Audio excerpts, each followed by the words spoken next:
तुम्ही कसला विचार करता आहात? कसलाच नाही आळसा, ह्या शिवलीलेत घडलेल्या प्रत्येक गोष्टीचे एक प्रयोजन होते आहे। इंद्रदेवानी युद्धाला आरंभ का केला, कार्तिकेयवर कोणते कार्य सोपवले गेले, ह्या सगळ्या गोष्टी आख्यानातून उलगडल्या जाणार आहेत। तेव्हा आख्यानात पुढे काय होणार आहे हे आपण जाणून घेऊ। मुनिवर, आख्यानाला प्रारंभ करा। नारायण नारायण। होय देवा, युद्धाचे वातावरण आता सर्वत्र दिसत होते।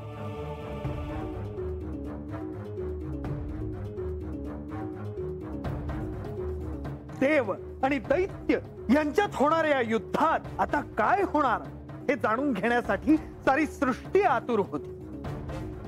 श्री मार्तंड भैरवांच्या आज्ञेनुसार देवेंद्र युद्धाला प्रारंभ करणार होते। देवसेनेत चैतन्याचे वातावरण पसरले होते, दैत्य सेनेत मात्र अस्वस्थता होती। युद्धासाठी सर्वजण सिद्ध होत आहेत। सर्वजण त्या देवसेनेवर आक्रमण करायला आणि त्यांना पराभूत करायला तत्पर आहेत। पण त्यांच्या शिबिरात काय चाललं आहे हे कळायला मात्र मी उत्सुक आहे।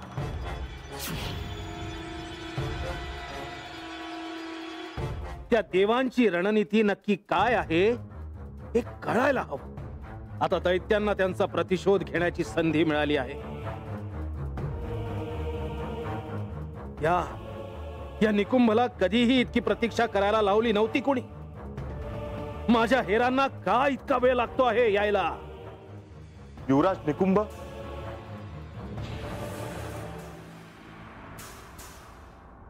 इतका वेळ का लागला?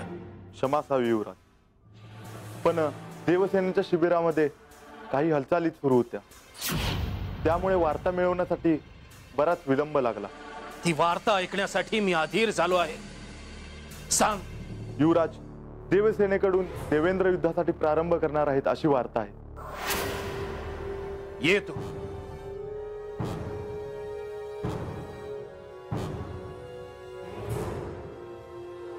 मला तातडीने ही वार्ता दैत्यराज मल्लासुरांना सांगायला हवी।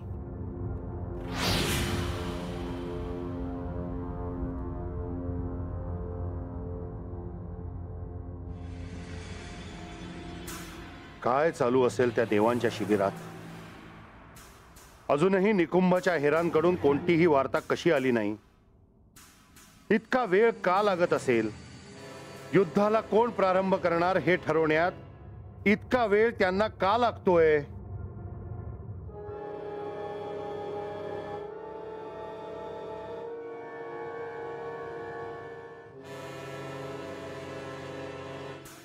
दैत्यराज, निकुंभ, तुझीच वाट पाहत होतो।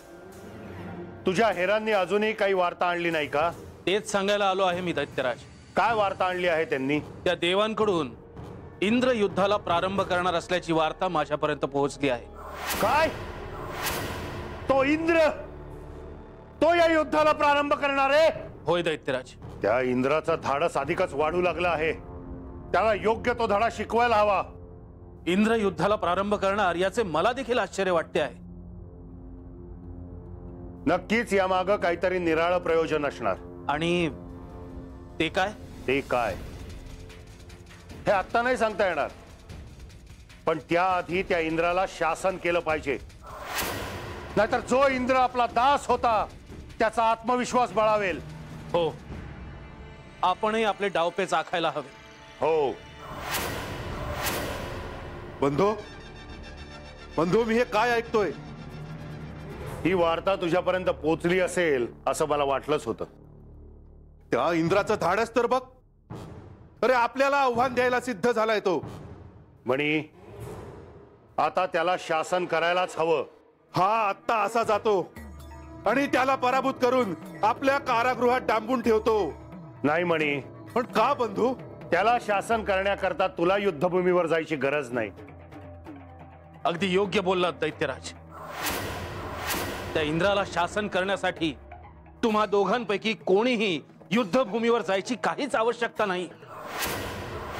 आपल्या दैत्यसेनेतील कोणताही दैत्य यासाठी पुरेसा आहे. हो, पण मग असा कोण दैत्य आहे हे तरी ठरवावं लागेल. मला याची आधीपासूनच काहीशी कल्पना होती आणि म्हणूनच माझं सर्व दैत्यांकडे कटाक्षानं लक्ष होतं. आपल्या दैत्य सेनेमध्ये असा एक पराक्रमी, अत्यंत क्रूर असा एक दैत्य आहे की ज्याच्या पराक्रमाची ख्याती सर्व दूर पसरली आहे. आपण कोणाविषयी बोलत आहात? निर्जर ध्वंसी. तोच आपल्याकडून या युद्धाला प्रारंभ करेल.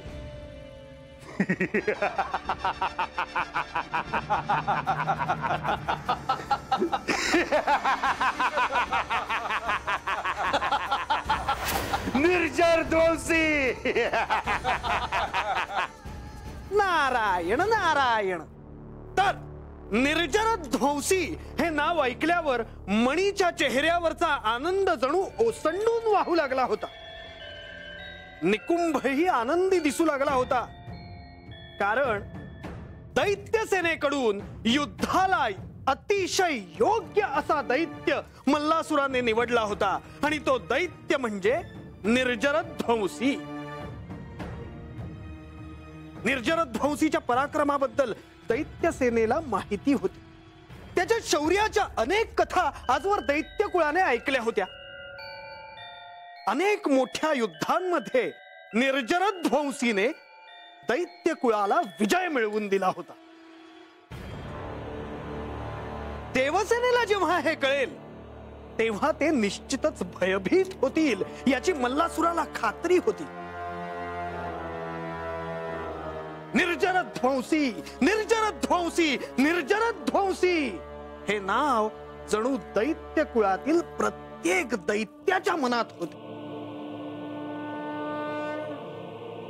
युद्धाच्या पहिल्याच दिवशी दैत्य कुळाला विजय मिळणार अशी जणू प्रत्येक दैत्याला खात्रीच वाटू लागली होती. मल्लासुराने सेवकाला आज्ञा केली आणि निर्जर ध्वंसीला निरोप पाठवला. सेवक निरोप घेऊन निर्जर ध्वंसीकडे निघाला, परंतु निर्जर ध्वंसी हा युद्धाच्या सरावात मग्न होता. खरे तर ही बातमी त्याला उडत उडत मिळाली होती. खरे तर तोही मल्लासुराच्या सांगाव्याची वाट पाहत होता.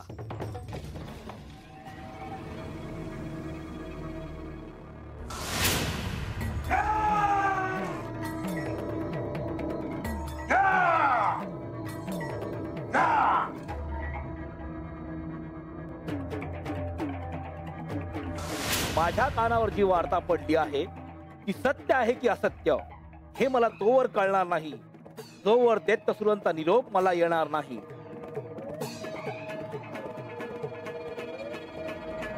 माझे हात आसुरले आहेत त्या देवसेनेला मारण्यासाठी. त्या देवसेनेला कधी एकदाचा पराजित करतो असं झालं आहे मला.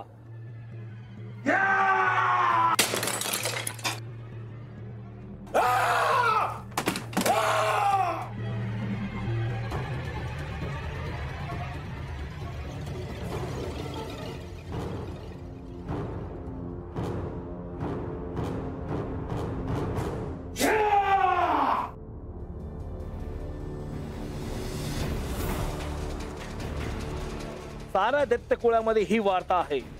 सर्वत्र चर्चा आहे की मला युद्धाला प्रारंभ करायला मिळणार आहे, पण मात्र मला अजून कोणताही सांगावा मिळालेला नाही. दैत्य कुळाने माझ्यावर एखादे दायित्व सोपवले, कधी पूर्ण होणार नाही असे झालेच नाही. आजवर माझ्या शौर्याने मी दैत्य कुळाला विजय मिळवून दिले आहेत आणि आता आज मला ह्या महासंग्रामाला प्रारंभ करायला मिळणार आहे. पण खरोखरच ही वार्ता खरी आहे का?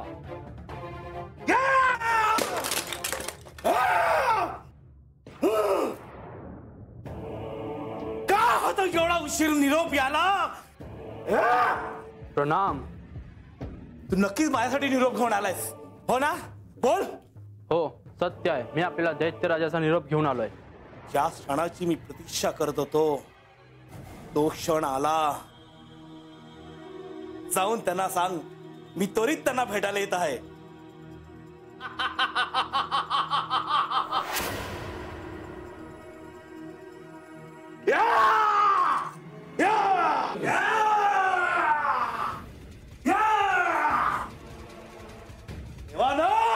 आता तयार व्हा तुमच्या विनाशाला.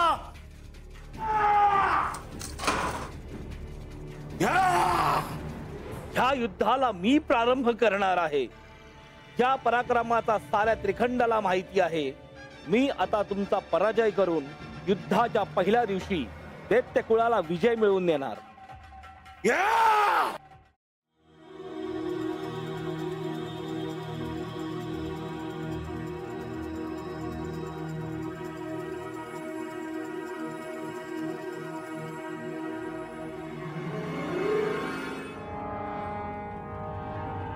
बंधू, तुला खरंच ही खात्री आहे की निर्जर ध्वंसीवर जे दायित्व सोपवले आहे ते योग्य आहे?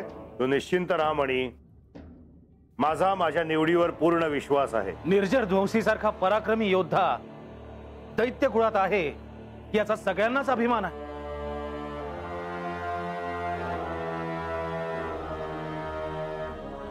प्रणाम दैत्यराज. आपण मला बोलवलात?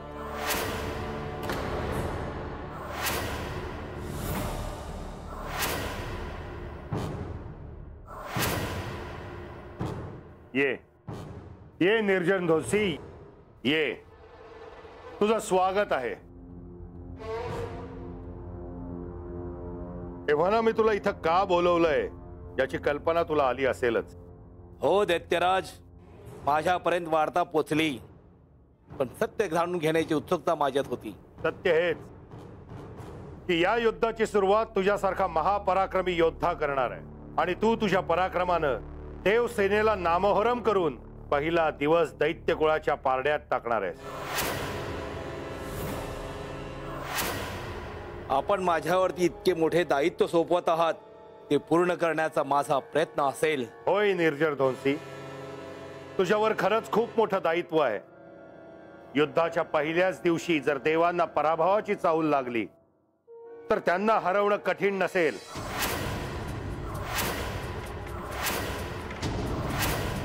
आणि तुझ्या क्षमतेवर माझाच काय पण पूर्ण दैत्यकुळाचा विश्वास आहे. आणि तुझ्या सहाय्याला बाकीचे दैत्य देखील असतीलच. युद्धभूमीवर ते तुझ्या आज्ञेबाहेर नसतील. दैत्यराज मणी, युवराज निकुंभ, युद्धभूमीवर देवांशी माझ्याबरोबर कोण कोण लढणार आहे ते मी आधीच ठरवलं आहे. पण मला नाही वाटत मला त्यांचे सहाय्य घ्यावं लागेल. त्या सारा देवांना धूळ चालण्यासाठी मी एकटाच पुरेसा आहे.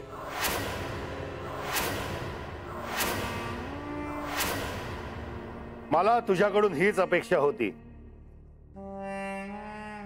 मी केवळ आपल्या आज्ञेची वाट पाहत आहे दैत्यराज. जा निर्जर ध्वंसी, जा. युद्धभूमीवर दैत्य कुळाचं नेतृत्व मी तुझ्यावर सोपवत आहे. आज युद्धभूमीवर जाऊन असा पराक्रम गाजव की युद्धभूमीतून देवसेनेनी पळ काढला पाहिजे.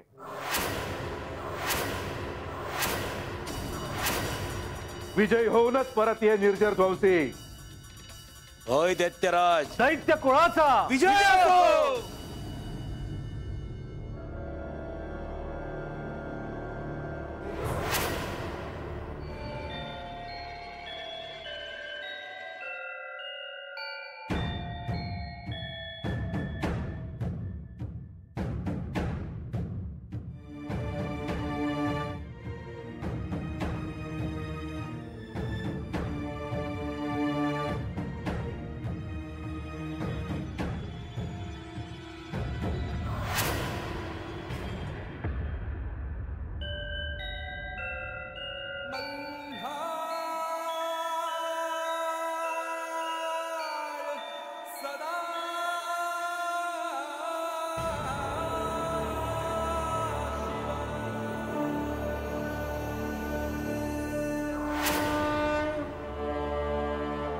देव ध्यानस्थ बसलेले आहेत.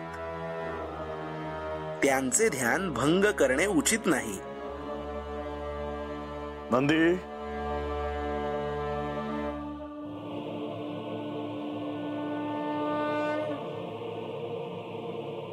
प्रणाम देवा. नंदी, काही सांगायचे होते का? मला भेटायला आलास म्हणून विचारलं. होय देवा, मी आपल्याला भेटायला आलो होतो. आपल्याला काही महत्वाचे सांगायचे होते, पण आपण ध्यानस्थ बसला आहात हे पाहून मी निघालो. काय सांगायचे होते? युद्धाविषयी देवा. काय? देवा, दैत्यांकडून युद्धाचा प्रारंभ निर्जर ध्वंसी हा दैत्य करणार आहे असं कळलं आहे. आणि असेही ऐकले आहे की तो आपली दैत्य सेना घेऊन युद्धभूमीकडे लवकरच प्रस्थान करेल.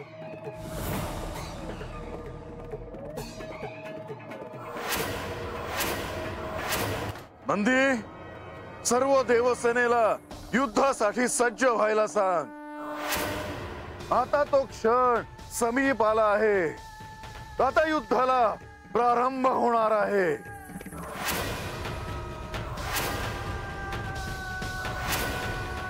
रविंदु दावानला पूर्ण भाई, सतेज नेत्रे तिमिरौघ जाई. ब्रह्मांडधीशा मदनांतकारी, तुझ वीण शंभो मज कोण तारी. नारायण नारायण.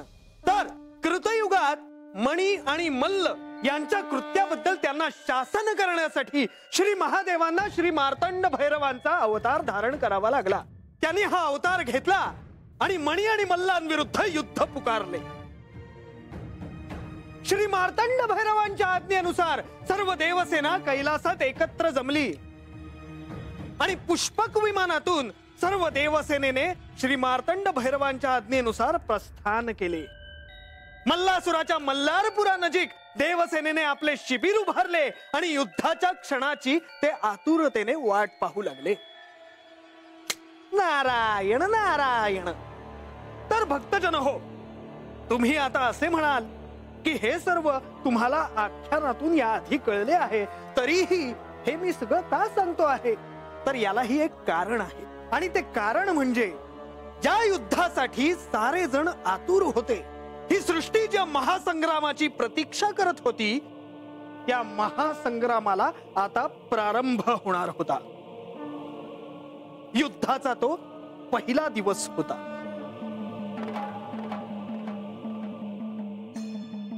देवसेनेकडून देवेंद्र युद्धाला प्रारंभ करणार होते आणि दैत्यांकडून निर्जरध्वंसी याच्याकडे नेतृत्व सोपवले होते. आपापल्या सेनानायकांच्या आज्ञेनुसार आणि त्यांनी ठरवलेल्या युद्धनीतीनुसार दोन्हीही पक्ष आता सज्ज होऊ लागले होते. देवसेनेच्या शिबिरात जसे तयारीचे वातावरण दिसत होते, तसेच ते दैत्य सेनेच्या शिबिरातही दिसत होते. युद्धाच्या पहिल्याच दिवशी देव आणि दैत्य हे आपापल्या सैन्यासह युद्धभूमीकडे निघाले होते.